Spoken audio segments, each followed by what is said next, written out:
د مهربانۍ له مخې زموږ چینل سبسکرایب کړئ، په څنګ کې ورسره د بیل بټن ووهئ، لایک کمنټ ورکړئ او شیر یې کړئ. د انسان ژوند په دنیا کې 3 ورځې دی: نن، پرون او سبا.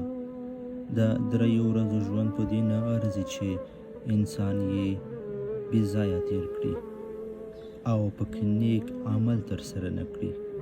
د دې لپاره چې دغه 3 ورځې ژوند مو خوندور او نیکمرغه وي، اړ یاستو چې نیک کار وکړو تر څو په بدل کې نیکه بدله راکړل شي.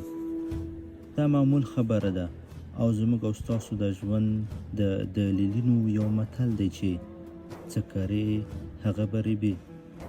زما او ستا ژوند زموږ له ښو او بدو چلندونو څخه مستقیما اغېزمن دی.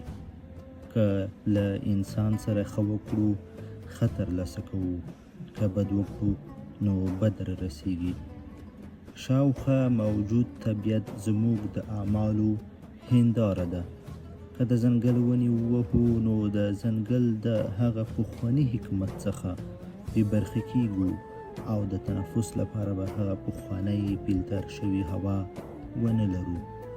نسلونه، حیوانات او ان موږ به له لوږې او لویې ضرر سره مخ شو. که ځمکه د یوې آلې په واسطه ووهو نو ځمکه هم مستقیما ورته عکس العمل ښیي، ګرد پورته کوي او زموږ په ستوني کې ښکېل کیږي.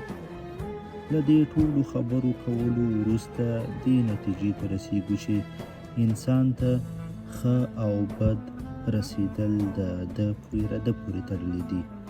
دنیا همداسې ده، ښه وکړه او ښه ترلاسه کړه، که بد کوې نو بد به در رسیږي.